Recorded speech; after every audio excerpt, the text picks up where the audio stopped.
You're listening to an Airwave Media Podcast. I'm Jason Palmer, one of the hosts of The Intelligence, The Economist's daily current affairs podcast.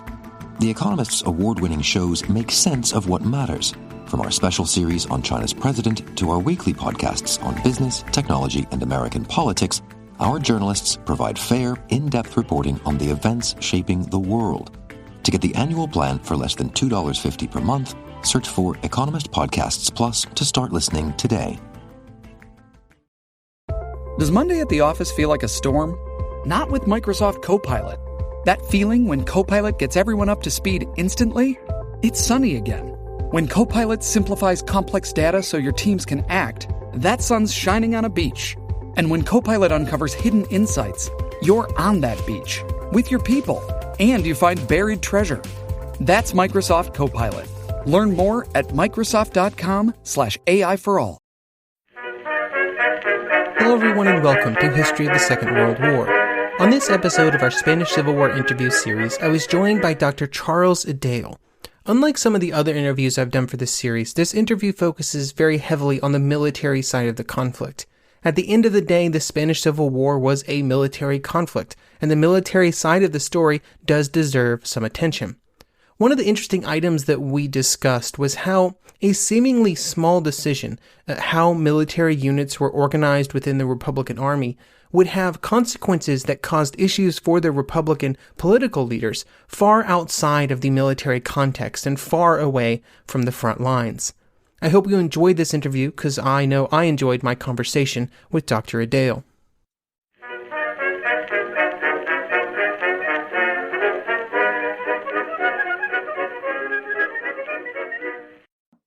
Hello everyone and welcome to the Spanish Civil War interview series. Today I'm here with Dr. Charles Esdaile, the author of many works, but most relevant to our discussion today, The Spanish Civil War, A Military History. Dr. Esdaile, how's it going today?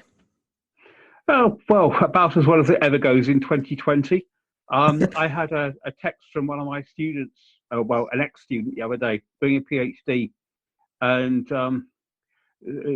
said he felt that doing a PhD was like being in an existential wasteland.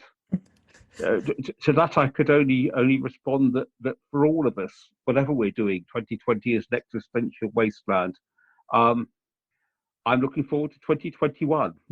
Yes, so am I. Absolutely. Yes. But anyway, onwards and upwards. At least I have history to occupy myself with. Mm-hmm.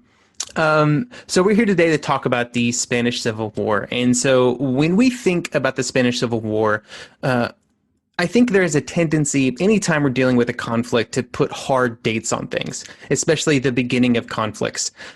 When I read about the beginning of the Civil War, it seems like chaos.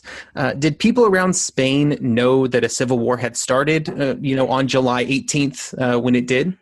Well, nobody... To start off with, nobody was really expecting a civil war as such. What the conspirators were hoping for would be a takeover across Spain, a united turnout by all the garrisons of Spain, and of course the Spanish colonies in Morocco and so forth. And it would just be a takeover. It would be a coup, and it would be. All right, there might be some trouble from socialist communists and the like, but they'd be put down within a matter of days. And I don't think the socialists and communists and anarchists and so forth ever really thought in terms of a civil war. What they thought would happen would be that the people would rise up en masse. There'd be general strikes, Spain would be paralyzed, and the coup would collapse. I don't think anybody expected the 2.5 years of civil war that followed. So in that sense, civil war came as a surprise. And meanwhile, there was a tremendous amount of confusion. The plot didn't take place all at once. I mean, the sort of risings. The first one is, it begins, and in fact, the evening of July the 16th in Morocco. And then spreads to the rest of the Moroccan garrisons on the 17th. And then you've got risings in mainland Spain on the 18th and the 19th. So things are going off all over the place all the time. All sorts of rumors were flying around. The government was frantically broadcasting disinformation. For days and days, the government kept saying, there's nothing happening, there's nothing happening. Oh, well, there is something happening, but it's only a little local difficulty. And of course, what they were doing was a perfectly legitimate tactic and sensible tactic. What they were frantically trying to do was to persuade would-be rebels that the coup was a failure, that there was no coup to join.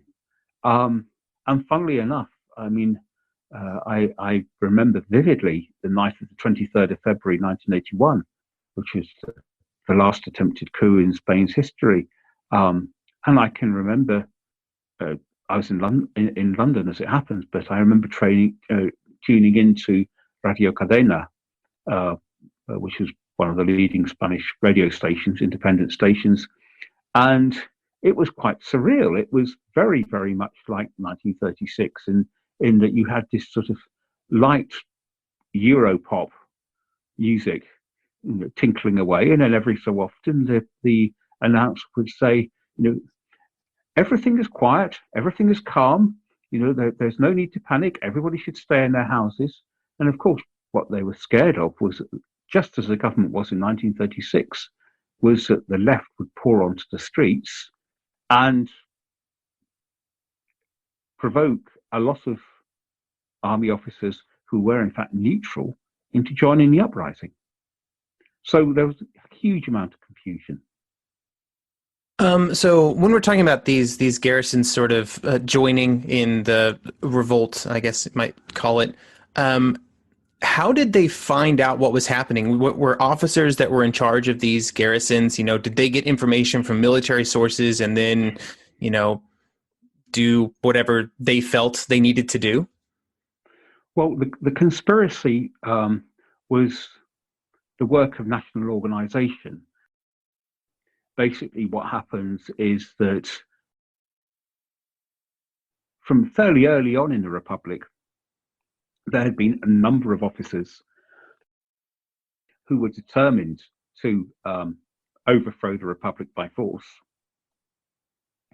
But when you say a number, it's only a very small number, actually. Most officers were neutral, and there were, in fact, they might privately have monarchical ideals, but they were prepared to work with the Republic, and there were, in fact, quite a number of Republican officers. So you have this little group, and it organizes itself in something called the Unión Militar Española, the Spanish military union.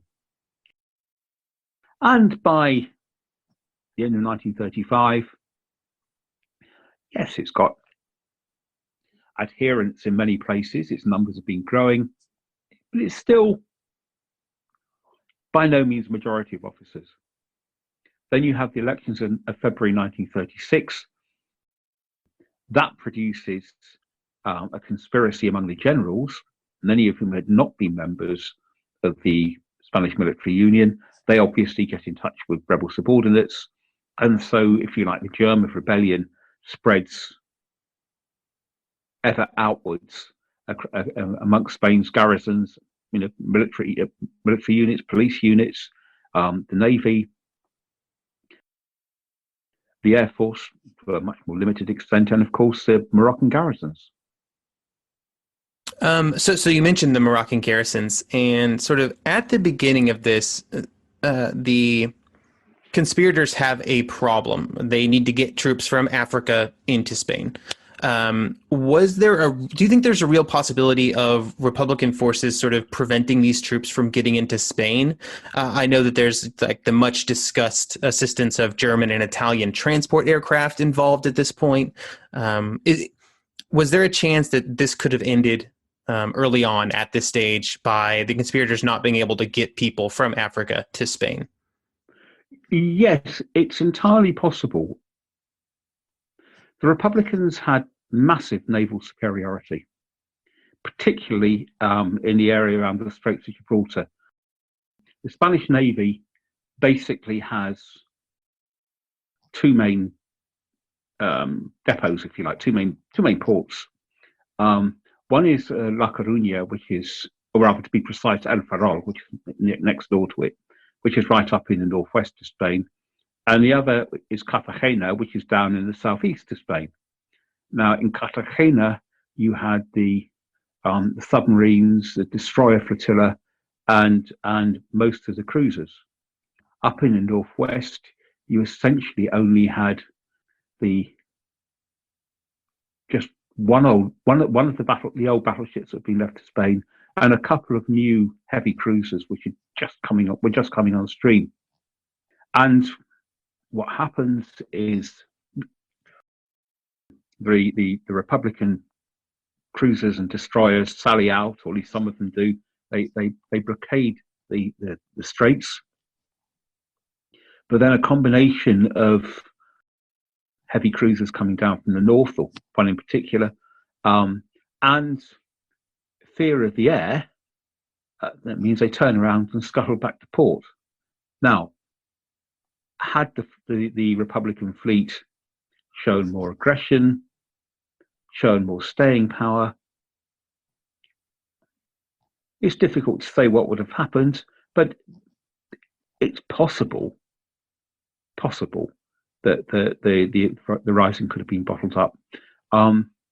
Even with air power, the number of the German and Italian air power, the number of troops who could be shipped across by air, was not very great.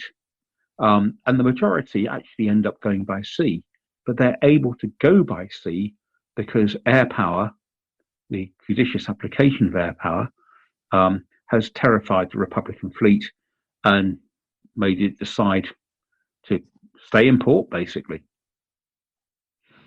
And so it sounds like the majority of the Spanish Navy sort of remained loyal to the Republic, though. It depends what you mean by the Navy.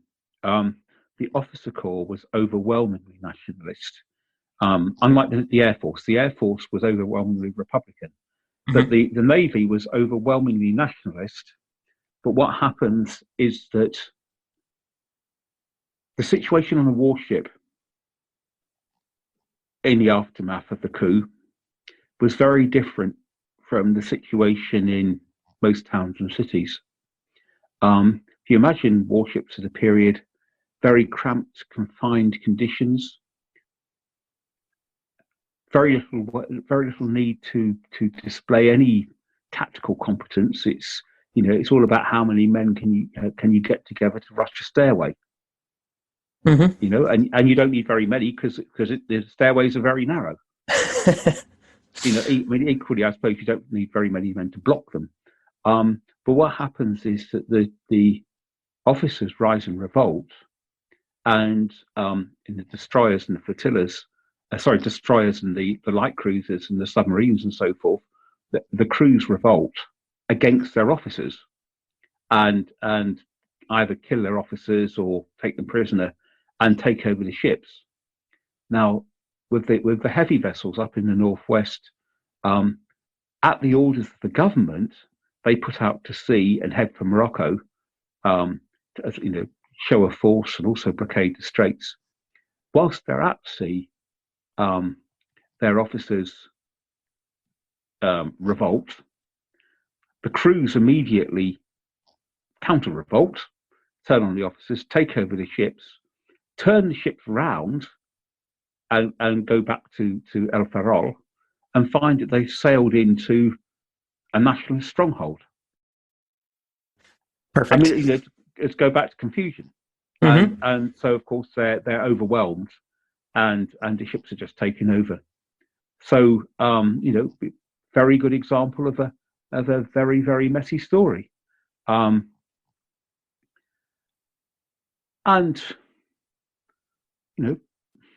frankly, a very bloody one. Little mercy was shown to rebel officers on the one hand, and certainly little mercy was shown to the crewmen who took over the battleships and cruisers and so forth up in El Ferrol and fell into nationalist hands. When looking at sort of the fighting that develops as the two sides sort of as it becomes a legitimate civil war and sort of both sides' militaries are increasing. One of the early focal points is Madrid. Now, Franco, I know, supported an attack on the city, but some others sort of on his side did not. Do you think that the failure of Franco and his forces to take Madrid was kind of a decisive turning point in the next and what extended maybe the Civil War? As soon as you get into sort of speculative history, obviously you're in the realm of Yeah. believe it or not, speculation. Mm-hmm. First of all, it was always assumed in the Nationalist High Command that Madrid was one of the places where they might have a problem. There were conspiratorial elements in the city, and it was expected that they would rise and revolt. It was also expected that they wouldn't be strong enough to take over the city. And so the idea was that they would hole up in their barracks or whatever and wait for relief columns that would converge on Madrid from all points of the compass. Now, as it happens, the garrisons in Madrid were suppressed very, very quickly, and there was nobody to relieve. But even so, the basic idea remained in play. I mean, the capital is an important place. Let's go and get it. So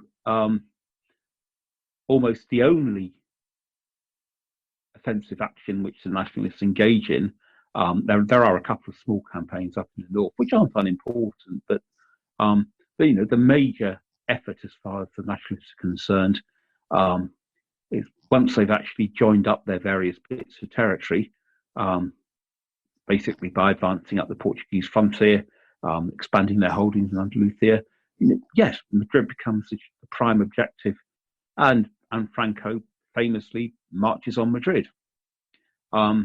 This, incidentally, is where you get the origin of the phrase "fifth column," because Franco, I believe it was General Mola who said this, he was actually the chief brains behind the conspiracy, commander in northern Spain, and he said, well, there are 4 columns of troops marching on Madrid, and there's a 5th column inside the city waiting to take over. So that's where you get the 5th column from. But anyway, so Franco and company march on Madrid. Obviously, send the majority of their striking forces to attack the city. Now, there's an important decision that should be talked about, because I think this is probably more important than the way you originally phrased the question. Franco diverts from the direct road to Madrid. He diverts off to the right, off to the southeast, if you're looking at the map, to go and relieve the garrison, nationalist garrison, which had been holding out in the center of the city of Toledo since the beginning of the war. Tremendously photogenic, telegenic situation. Anybody who knows Toledo will instantly recognize the Alcázar. Anybody who knows the city of Toledo knows that it's dominated by this enormous Renaissance castle called the Alcázar. You can see it for miles, sticks up above the whole city, dominates the whole city. The nationalists had barricaded themselves inside this fortress. Fairly small garrison, only a few hundred men, quite a number of women and children. And they'd been besieged. And Toledo is only a short drive from Madrid. You could get into all sorts of places where you could watch the fighting perfectly safely. So it becomes a focus for the world press. And many, many newsreels are shot there. So it becomes a the whole place becomes symbolic of the contest, and both sides need to win it. Now, Franco diverts from the main road to Madrid to go and relieve the garrison. And there are historians who say that he did this solely to boost his political prestige and to help him in his bid to take over the uprising as its supreme leader. And indeed, to become head of state. Yes, this does happen shortly afterwards, but I don't think there's any real evidence that that was why Franco diverted. Yes, it was useful, but there were perfectly good reasons for doing what he did, perfectly good military reasons. So that's what a diversion was. So he relieves Toledo, loses 2 or 3 days in the process, heads north for Madrid. What I think you're thinking of is some notion that there could be a wide encircling movement rather than a direct attack on the city. Totally impossible. The attacking forces only had about 10,000 men, and you can't surround a city as big as Madrid with 10,000 men. And in fairness to the nationalists, what they did was to employ if you like, an indirect approach. Very difficult to express this without a map. But if you can imagine Madrid as an apple hanging on a tree, if you can imagine putting your left hand up to grasp the apple, and you've got your thumb against the bottom of the apple, and your fingers curl around the outside of the apple, the left-hand side of the apple, curl around and pluck it.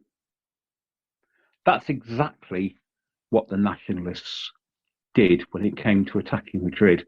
They used some of their troops to pin down the defenders, launching feint attacks on the south of the city. The bulk of their forces actually marched round through the old Royal Hunting Park, which still occupies a large amount of space on the western side of the city, the western side of the city, march through that, and then curl through across the river up there, and then advance through the university city on the northwestern side of the city, and from there they could reach boulevards taking into the heart of the city centre. So there was quite a lot of subtlety in Franco's approach. It was a very sensible approach. It was the only approach which had any hope of winning. Madrid is a battlefield like any other battlefield. You know, to understand it, you have to walk it, you have to explore it, you have to understand the lie of the land. And frankly, an army coming from due south would have run into terrible problems. First of all, you have to get through a belt of essentially shanty towns, slum housing, light industry, and then there's several miles of that, and then you get to the river. Now the river that runs through Madrid is not the Thames, let alone the Amazon, or even, dare I say it, the Potomac. It's a nondescript little trickle. that where it flows through the city centre, it had been canalised because there was a danger of flash floods in the autumn rains, things like that. So you had this 10 or 15 foot drop to the river. And then on the other side, you had a 10 or 15 foot upslope. And these are vertical. But it's not finished yet. Then you have to fight your way uphill. And it's a 1 in 3 hill. It's incredibly steep up to the top of the bluff. on which the bulk of the city sits on, and you have to do that through the streets of the old, well, not medieval city, I suppose Renaissance city. Madrid dates from about the 15th century. Absolutely appalling task, which would have soaked up men like anything. Franco only had 10,000 men, and even the militias, the Republican forces facing him were essentially militias who were militarily useless, to be blunt. Even the militias could probably have blunted his attack. As it was, he chose to go through open country around the west of the city. The Costa Campo, the Royal Hunting Park, is basically lightly wooded scrubland, very easy to move around in. There's no, it's not like hacking your way through a rainforest, but quite a lot of cover. You can move through it without being seen from a distance. Then you come out the other side of that, head down to the river, and at this point the river isn't canalized, so you've got nice easy banks down to each side. It's November.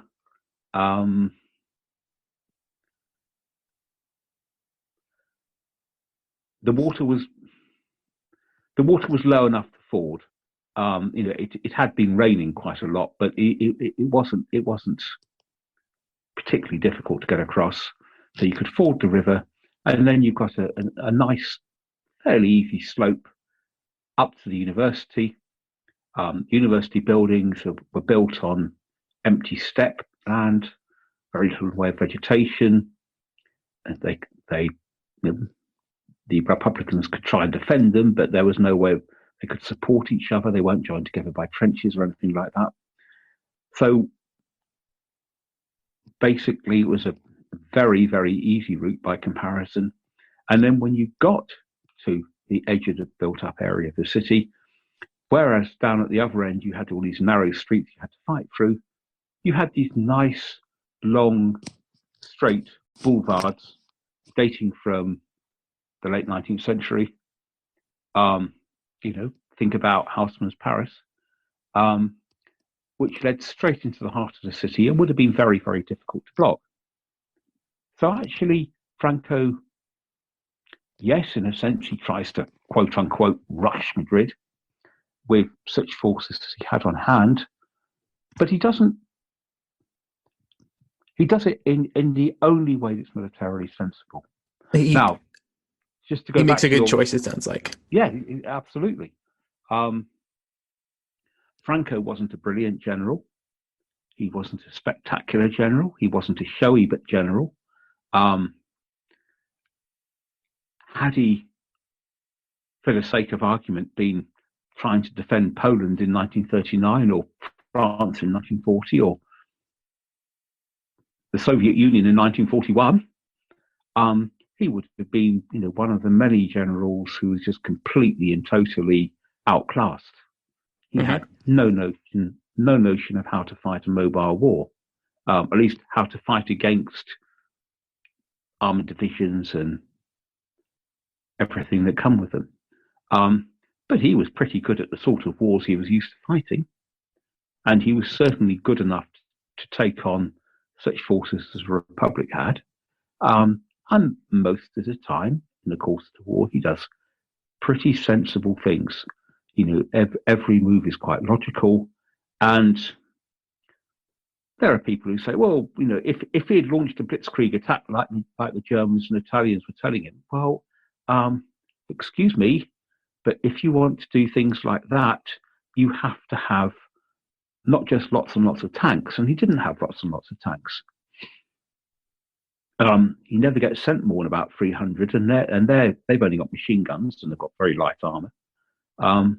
You need not just tanks, you need armored personnel carriers. You need self-propelled guns. You need cross-country vehicles of all types.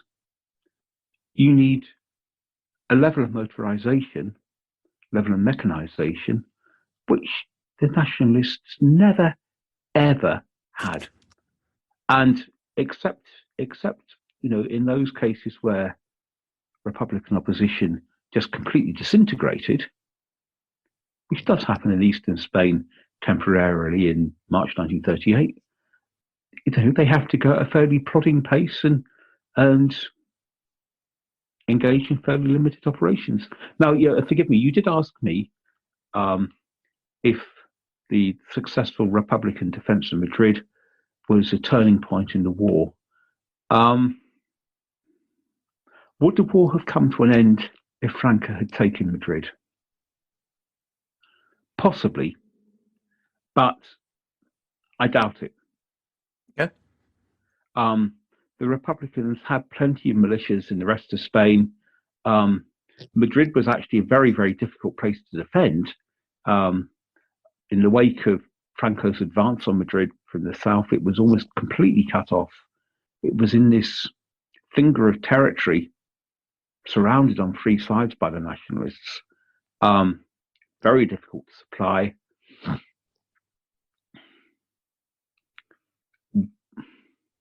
Yes, it's possible that the Republic might have suffered such a moral panic that it would have collapsed. But it's also possible that the fall of Madrid might have made things easier for the rest of Spain by shortening the line and by taking away, if you like, the magnet tendency exerted by Madrid. Madrid becomes a sort of symbol of heroic opposition. Madrid becomes what it is taken on by the communists as a symbol of their commitment to the struggle. It's the communists who control the arms supply. Almost all of it comes from Russia. Where do the communists want to stick the arms? Well, they're going to be fascinated by Madrid, particularly as they're in a very strong position there politically. Net result is that Madrid sucks in huge numbers of field guns, anti-aircraft guns, machine guns. It's very heavily fortified. You can walk the fronts today and you can see large numbers of pillboxes and things like that. Huge amount of effort to limited purpose. Mm-hmm.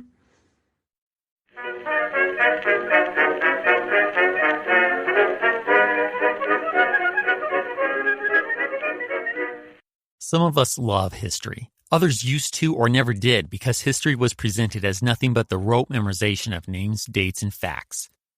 Basically, the story got left out, and that made history kind of suck. My name is Greg Jackson.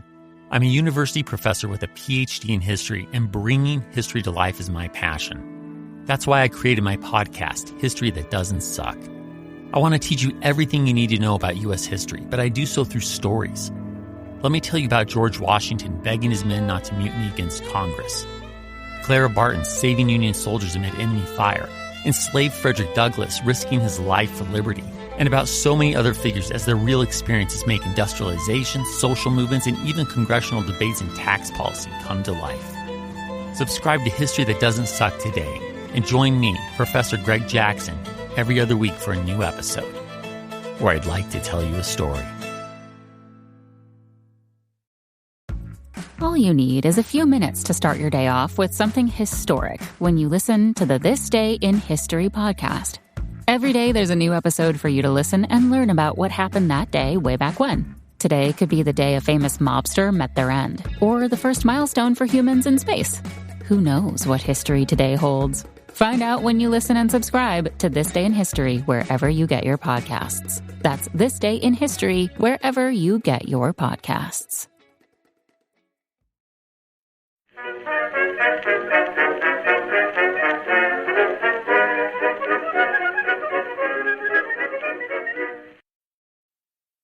the situation in Madrid, I'm sure, was somewhat confusing at that point. Like, how much did the nationalist forces know about what was happening in Madrid? Did they know for sure that, like, those uprisings had failed early in the conflict and maybe Oh hadn't yeah. stuck around? Oh yeah. Yeah. They knew perfectly well what was going on. Okay. Apart from anything else, so that obviously the Republic well, Republican radio, Hmm. and indeed the press is very quick to trumpet, the collapse of the risings in Madrid, and anywhere else that the rising Hmm. failed. There were, the civilian telephone network was still working to at least a certain extent, and so it was possible for people to, not always, but sometimes, ring each other up. There were a lot of regional radio stations which were, you could at the very least judge that they were Republican or nationalist. And finally, there were indeed plenty of nationalist sympathisers in Madrid, and some of them undoubtedly, were able to take information to Franco. When we talk about a front line in the Spanish Civil War, in some places it does become, Madrid's one of them, it does become a bit like the Western Front in World War One. With very dense trench lines and pillboxes and barbed wire and all the rest of it. But in much of Spain, the front line wasn't really a front line at all. It was just a series of isolated outposts, Hmm. sometimes 2 or 3 miles apart, and you could just slip through if you could find somebody to guide you. So there were plenty of people who did get out from Madrid across the lines. Not so much when Franco was on the edge of the city because a battle's going on, but only a few miles to the north of Madrid. Remember I said that Madrid was in this sort of finger of territory. Hmm. Well, if you went due north, you very quickly bumped into nationalist territory in the mountains north of Madrid. And, they were, if you knew the paths, if you could find a guide, you could get through them. So the nationalists knew pretty much what was going on. Okay. So skipping ahead a bit here and sort of looking at the conflict as a whole, obviously we know that it ends in defeat of Republican forces. Do you think this is attributable to Republican military mistakes, or did other factors simply shift the balance of power too much against them during the conflict? Very often, when people talk about the Spanish Civil War, the things that they come up with, explain the nationalist victory in the Spanish Civil War. Oh, the Condor Legion, 88mm guns, Hitler and Mussolini pouring resources, and you get the idea, very strong idea, that the nationalists enjoyed massive military superiority. Now, I'm not going to say that the nationalists did not get more aid than the Republicans. They did. But you still have to qualify the aid that they actually got. Now, if you look at Germany in the 1930s, Italy in the 1930s, well, sort of 1936 anyway, were they capable of supporting a major war effort? No. Italian war industry certainly wasn't up to it just in general. German war industry might have been, but of course, German war industry was building everything it possibly could for the Luftwaffe and the Wehrmacht. Mm-hmm. A lot of what gets sent to Spain is pretty second-rate stuff. Some of it was First World War material. Some of it was stuff which dated from before the First World War, which was already obsolete in 1914. Yes, the Germans sent 88mm guns. I believe about 90 of them turn up. It's not a war-winning force. If you look at the aircraft which is sent, initially, the Germans and Italians alike, they can come up with reasonable bombers, but the fighters that they send are hopelessly inferior to the fighters that turn up on the other side. Until July 1937, or even a bit later, the Republicans have air superiority. If you look at, I've already talked about how a lot of the guns, the field guns and so forth, sent to the Nationalists were pretty old. Certainly no better than the ones the Republicans were getting. If you look at rifles, machine guns, we're not talking about the sort of stuff that you see German soldiers running around with in World War II films. We're not talking about MG42s or MG34s or Schmeisser machine pistols. You're talking about, again, World War I surplus stuff. The German stuff was mostly okay. The Italian stuff mostly wasn't okay, and including actually many of their newer weapons. I could spend an entire interview talking about Italian machine guns and just how awful they were. So actually, in terms of actual material superiority, the Nationalists were a bit better off. They didn't get more of everything. They got more of some things. They certainly got more in the way of ammunition. That is certainly true. And so they have more strategic possibilities, perhaps, than the Republicans did. But I always said to my students, the way of looking at it was this, that the Nationalists got 200% out of every single weapon, every single shell, every single tank, every single plane that they were sent. The Republicans invariably only got 50%. Why is this the case? Partly, it's a reflection of the chaotic political situation in Republican Spain. Too many arms got diverted to secondary fronts for political purposes, and Madrid becomes a secondary front. Basically took up far too much in the way of resources. But also, there is a massive, massive fundamental flaw at the heart of Republican military organization. Very soon, the Republic realizes it needs a regular army. I will make no bones about it. The militias, which emerged from the revolution in 1936, are just useless. It's not a very romantic way of looking at it, but if you deconstruct the situation, that is what they were. They were, at best, playing at soldiers. Well, if you want to fight a war, you have to do something other than playing at soldiers. You have to be a soldier. And the Republicans realize that they need a new army. And most of the political factions in Republican Spain agree with the notion. And it's a notion which is being pushed forward particularly by the communists.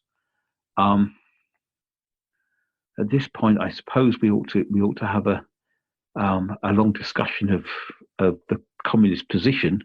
But let me just say this: at this point, throughout, the communists are bitterly opposed to the notion of revolution. Revolution's broken out in Republican Spain as a result of the uprising, and they want no part of it, and they want to put it down. They actually become a conservative force with a small c. So they're all in favour of having a regular army, and anybody who was opposed to the revolution wanted a regular army, because with a regular army, you could put down the revolution.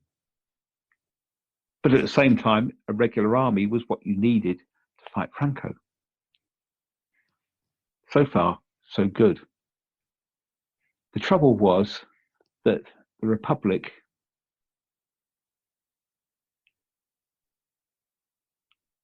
from its very inception had over and over again shown itself to be an utterly incompetent regime. If you unpick the details of its agrarian policy, for example, the idea of land reform, it just becomes completely farcical. The hash that they made of it is just laughable. And sure enough, they proceed to make a hash of organising the new army. Now, forgive me if things get very technical and arcane at this point, but sometimes the significance of things are missed precisely because they are arcane and technical. Many people who have worked on the Spanish Civil War, majority of people who've worked on the Spanish Civil War are not military historians. They're political historians, social historians. Many of them are not interested in war as such. What they're interested in is the interplay of party and faction politics. What they're interested in is the position of women in Republican Spain, position of women in nationalist Spain. What they're interested in is poster art. Yeah, all of these are interesting, fascinating topics, but they don't necessarily get us very far when it comes to understanding the war. So this is where things are going to get very, very gritty. If you're going to form an army, you need to choose an organization. You need to choose the framework around which you're going to build the army. You're going to have to decide on what units you want and how those units relate to each other. And essentially, you're going to have to think about how you build the army's organigram, as it's known. And typically, armies are pyramidal structures in which you have right at the top, you'll have the German army as such. That might be broken down into army groups. So Army Group Centre, for example, on the Eastern Front. Army groups are broken down into armies. Armies are broken down into corps. Corps are broken down into divisions. Divisions are broken down into brigades. Brigades are broken down into regiments. Regiments are broken down into battalions. You have essentially all armies have a pyramidal structure, but they can differ in how they go about that. And the Republicans came up with a totally crazy notion. I mean, a notion that was completely and totally counterproductive. This is the notion of the so-called mixed brigade. Now, a mixed brigade, as its name suggests, is a force of let us say about 3,000 men if it's at full strength. In a ordinary army, divisions are about 3,000 men. Brigades are about 3,000 men, and then 3 or 4 of them make up a division, which will be 9,000, 12,000 men. Okay, that's good. But in most armies, in normal armies, you only get infantry brigades, or for that matter, armored brigades. What the Republicans did was to say, okay, these brigades need to operate independently. That means that they all have to have their own artillery batteries. They all have to have their own medical company. They all have to have their own signals company. They all have to have their own supply company. They all have to have their own cavalry squadrons so they can carry out reconnaissance. And so what the Republicans come up with is, if you like, the notion of a brigade as a miniature army. Why do they do this? Because they were thinking in terms of the colonial warfare which had been waged in Africa against the Moors.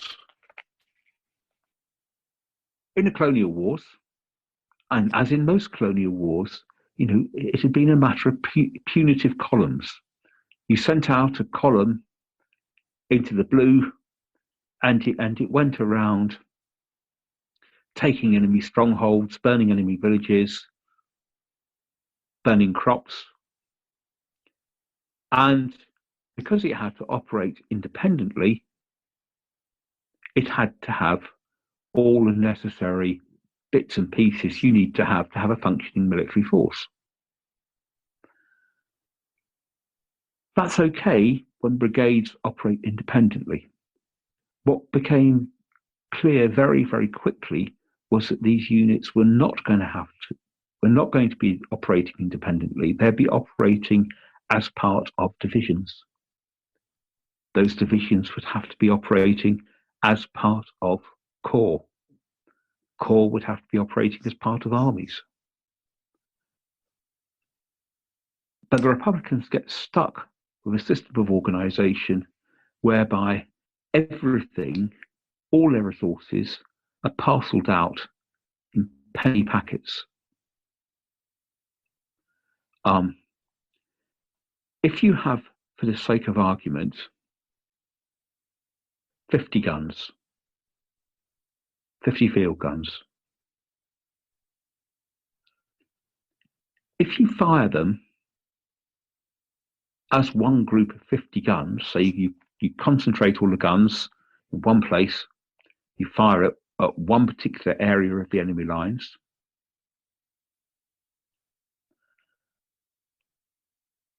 or alternatively, you split those 50 guns up into 10 groups of 5, spread them out, you fire at lots of targets, fire over a wider area, whatever. You still got 50 guns,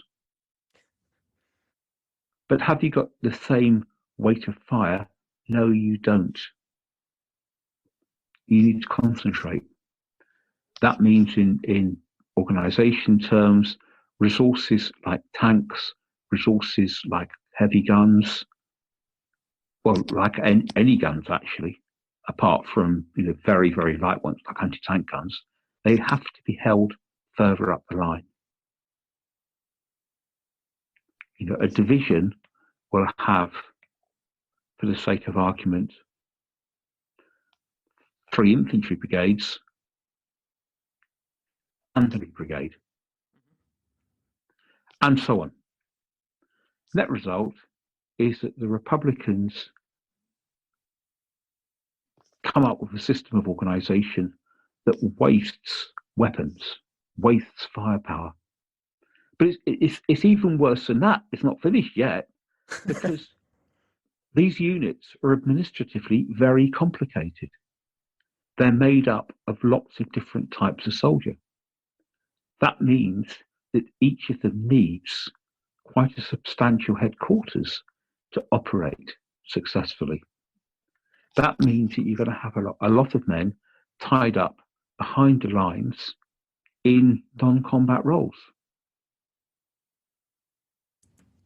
Nationalist military organisation was much more conventional. And that doesn't mean boring. It doesn't mean regressive. It doesn't mean reactionary. It just means more effective.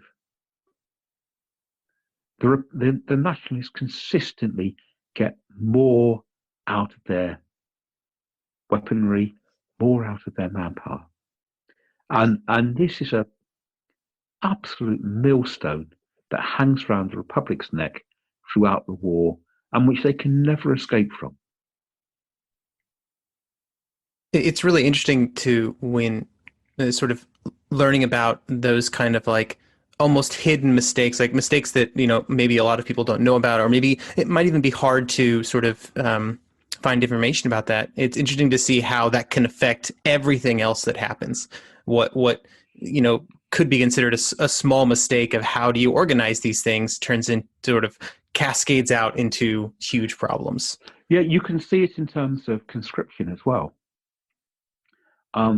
Because the nationalists were much more savvy in their use of manpower, they actually have to conscript far fewer men than the Republicans do. The Republicans end up having to conscript a far larger number of men for a far smaller military force. Which I'm sure doesn't help their political situation at all, given the divisions and problems behind the lines. I mean, because the next thing that needs to be said, and I know that I'm strayed into controversial territory here.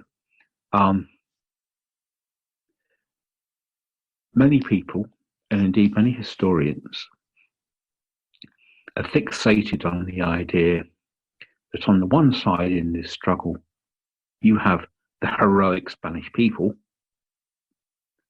and on the other, you have the generals, the bankers, the church, the elites.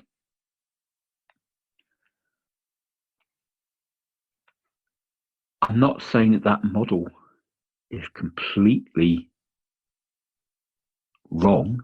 I mean, you can certainly see the Civil War as a struggle between reaction and progress, even revolution. But what it does presuppose is a Spanish people who are intensely politicized, and a Spanish people who are caught up in socialist further. People who are very, very, very strongly politicized. If you deconstruct the situation, you find the situation is completely different. What you have is a veneer of politicization. You have political organizations, socialists, communists, anarchists, who had a fairly solid core group of militants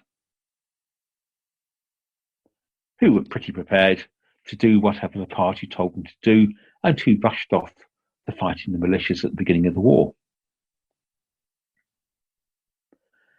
Then you had the next tier of people who were the followers.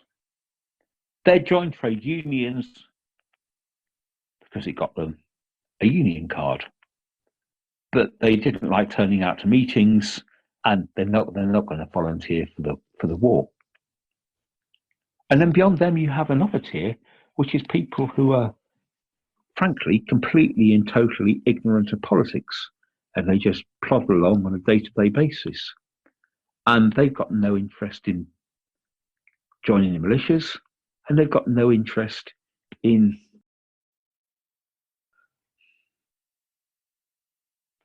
the political ideologies of the period. Put all this together, and you have a situation in which, far from the Republican zone being full of eager young recruits marching off to war, you have a situation where the political leadership is desperately trying to convince the populace to fight, convince them that the struggle's theirs. And frankly, most conscripts on the Republican side, indeed, most conscripts on the nationalist side, were very apathetic, very unwilling to risk their lives, very unwilling to be heroes. So when you have a system of conscription which bites very, very heavily, as the Republican system came to, well, obviously they're not going to feel happy about it. I think we're at the end of our time today. Thank you for coming to chat with me today. It's been very enlightening. But thanks, Wesley. Nice to meet with you, and I hope we meet again.